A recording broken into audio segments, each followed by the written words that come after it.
कपिलपुरी में अज्ञदत्त नामक एक ब्राह्मण रहता था।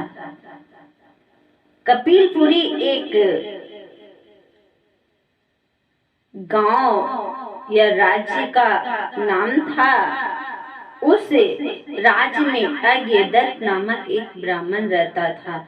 उसे एक पुत्र उत्पन्न हुआ जिसका नाम उसने गुणनिधि रखा। बालक बड़ा बुद्धिमान तथा चतुर था। 8 वर्ष की छोटी सी आयु में ही उसने बहुत सी विद्याएं सीख ली थी, परंतु वह कुकर्म में पड़कर अपने धर्म और कर्म से भटक गया। वह जुआरी, खेल कूद में संलग्न और गाने बजाने वाले का साथी बन गया। उसने बहुत जल्दी ही अपने पिता की कमाई लुटा दी। उसकी माता उसे रोकती थी, परंतु प्रेम के कारण उसके संबंध में उसके पिता से कुछ न बताती थी। पुत्र चाहे कितना भी बुरा हो, परंतु माता कभी उसका बुरा नहीं चाहती। अज्ञदत्त जब कभी भी घर आकर अपनी पत्नी से गुणनिधि के बारे में पूछता तो इस समय गुणनिधि कहाँ है, तो वह सदा झूठ बोल देती थी और कह देती थी कि घर से बाहर गया हुआ है, या तो वह कहीं स्नान कर रहा होगा या देव मंदिर में बैठकर भगवान का पूजन कर रहा होगा। और असली भेद न जानते हुए उसने गृह सूत्र के अनुसार गुणनिधि का विवाह भी कर दिया। विवाह हो जाने के पश्चात अज्ञदत्त की पत्नी सदा पुत्र को समझाती कि तुम्हारे पिता बड़े महात्मा है पुत्र। पत्नी जो माता गुणनिधि की थी, वह हमेशा अपने पुत्र को समझाती थी कि पुत्र, तुम्हारे पिता बहुत धर्मात्मा है। कभी कभी ऐसा भी होता है कि माता पिता बहुत धर्मात्मा होते हैं, भगवान के परम भक्त होते हैं, लेकिन उनका पुत्र कुविचार में पड़कर या तो पूर्व जन्म की गलती से उनका पुत्र कुपुत्र हो जाता है। उसी प्रकार गुणनिधि का भी हालत था। जब उनको तुम्हारे बारे में मालूम होगा तो इसके लिए तुम्हें और मुझे दोनों को ही दंड देंगे। तुम्हारा कुल बड़ा पवित्र है पुत्र, फिर तुम यह बुरे कर्म क्यों करते हो? मेरे बच्चे, तुम्हारे कल्याण इस बुरे कर्मों के छोड़ देने में ही है। परंतु गुणनिधि पर माँ के समझाने का कुछ भी प्रभाव नहीं पड़ता था। ऐसी भी जिसे गड्ढा में जाना रहता है, वह माँ बाप की कुछ भी नहीं सुनते हैं जब तक कि उसे धक्का ना लगता हो। एक दिन उसने पिता की अंगूठी चुराकर किसी जुआरी को दे दी। जब अज्ञदत्त ने उस जुआरी से पूछा कि यह अंगूठी उसके हाथ में कैसे आई, तो जुआरी ने अज्ञदत्त से कहा कि उसने उसकी अंगूठी नहीं चुराई। अज्ञदत्त ने जुआरी की बात सुनकर कहा, सुनो लल्ला, यह अंगूठी मेरी है और मुझे राजा के यहाँ से मिली है। तुम झूठ बोलकर इसे अपनी ना बनाओ। परंतु यह बताओ कि यह अंगूठी तुम्हारे पास कैसे आई?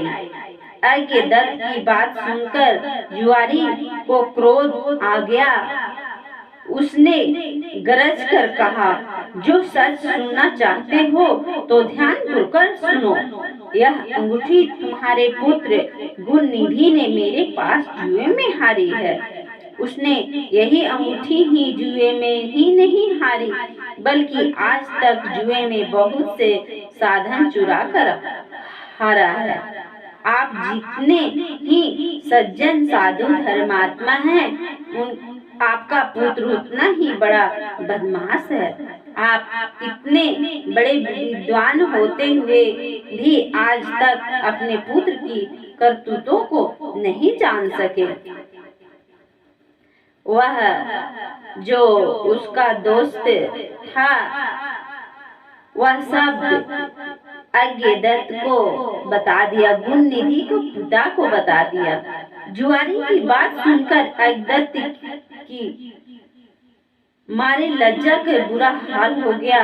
वह मारे लज्जा के मुंह ढापे हुए वहां से झुकाए हुए अपने घर पहुंचा और घर आने के साथ ही अपनी पत्नी से पूछा कि गुण निधि कहाँ है और वह अंगूठी कहाँ है जो कि उस दिन तुम उपटता करते मेरे हाथ से ले ली थी।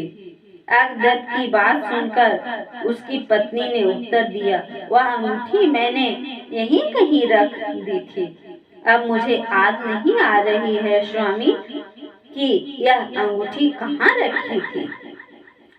तुमसे गुण निधि के बारे में पूछा है, तुमने मुझे बात बनाकर टालने की कोशिश की है। अच्छा, तुम अंगूठी की बात जाने दो और मुझे बताओ कि घर का अन्य बहुमूल्य सामान कहाँ है। न जाने मेरे किन पापों के कारण मेरे यहाँ ऐसा पुत्र उत्पन्न हुआ है। फिर जब उसने घर का दूसरा कीमती सामान देखा तो मालूम हुआ कि सभी बहुमूल्य वस्तुएं गायब थी। तब अज्ञदत्त ने हाथ में जल लेकर पत्नी और पुत्र को तिलांजलि दे दी और एक ब्राह्मण की कन्या अपना दूसरा विवाह भी कर लिया। जब गुण निधि को मालूम हुआ कि उसने पिता पर सारा भेद खुल गया है और उसकी माँ को तिलांजलि दे दी तो उसने बड़ा दुख हुआ। वह अपनी करनी पर पछताने लगा। वह भूखा प्यासा एक शिव मंदिर के पास आकर बैठ गया। जब गुण निधि को पता चला कि हमारे पिता हमारी माता को भी छोड़ दिए और हमें भी त्याग दिए और उसने दूसरा विवाह कर दिए, तब उस गुण निधि को होश आया और पश्चाताप करने लगा और एक शिव मंदिर में जाकर बैठ गया। उस दिन शिवरात्रि का व्रत था। लोगों ने शिव का पूजन किया और फिर तरह तरह के पकवान और तथा खाद्य सामग्री ऊपर चढ़ाई। सब लोग भगवान का पूजन आदि करके मंदिर में ही सो गए। तो गुण निधि ने मंदिर के भीतर प्रवेश किया और खाने पीने का सामान उठाकर बाहर की ओर भागा, मगर चलते चलते उसके पैर एक सोते हुए शिव भक्त से टकरा गया। जब वह मंदिर में गया, गुण निधि उस दिन शिवरात्रि का दिन था और शिवरात्रि के दिन में जानते ही हैं सब भक्तों की फल फूल और खाने की सामग्री नारियल वगैरह सब चढ़ाया जाता है। गुण निधि बेचारा भूखा प्यासा था और वह रात्रि के समय में मंदिर में घुसा और सब चुरा कर भाग रहा था तो एक शिव भक्त के पैर से टकरा गया। फिर क्या हुआ? फिर क्या था? उस भक्त ने जो चोर चोर का शब्द सुनकर सभी लोगों को जाग उठे और दौड़ते हुए गुण निधि का पीछा किया। बहुत से नागरिक भी उन भक्तों के साथ मिल गए। अंत में उन लोगों ने दौड़ते हुए गुण निधि को पकड़ लिया और सब ने मिलकर उसको ऐसा मारा कि वह मर गया। जब गुण निधि चोरी करके भाग रहा था, तब उस गांव के लोग जो थे गुणनिधि को ऐसा पीटा कि उसका जीवन खत्म हो गया। उसके मरने के साथ ही यमदूतों ने आकर उसे घेर लिया और निर्दयता पूर्वक उसे मारने लगा। उधर भगवान सदाशिव ने अपने गणों से कहा, गुणनिधि बड़ा पापी, दुराचारी और कुकर्मी है, फिर भी उसने शिवरात्रि का व्रत रखकर जागरण किया, हमारे पूजन को देखा, हमारे दर्शन किए हैं। दीपक से लिंग के शरीर पर गिरती हुई छाया को इसने निवारण किया है। रात्रि में अपना वस्त्र फाड़कर उसमें बत्ती डाली है। प्रसंगवश इसने हमारे गुणों का श्रवण किया है तथा ऐसे ही हमारे धर्म कार्य हुए हैं, अतः वह हमारे लोक को आएगा। उसके पश्चात वह कलिंग देश का राजा होगा। तुम लोग वहां आकर गुणनिधि को यमदूतों का बंधन से मुक्त करो, क्योंकि हमने उसे अपना लिया है। भगवान श्री सदाशिव की आज्ञा पाकर विमान पर बैठकर शूलधारी उसके पार्षद भी घटना स्थल पर आ पहुँचे और बोले, अमराज के गणों, तुम अब इस परम धर्मात्मा ब्राह्मण को छोड़ दो, क्योंकि अब इसमें कोई पाप शेष नहीं है। यमदूतों ने भगवान श्री सदाशिव पार्षदों से कहा, यो तो आपकी आज्ञा हमारे लिए सिर माथे पर है, मगर यह तो दुष्ट महापापी कुकर्मी, मांस तथा मदिरा का प्रयोग करने वाला, पर स्त्री तथा वैश्य गमनी, माता पिता की आज्ञा न मानने वाला, चोर तथा जुआरी है। हम लोग इसलिए इसको ले जा रहे हैं।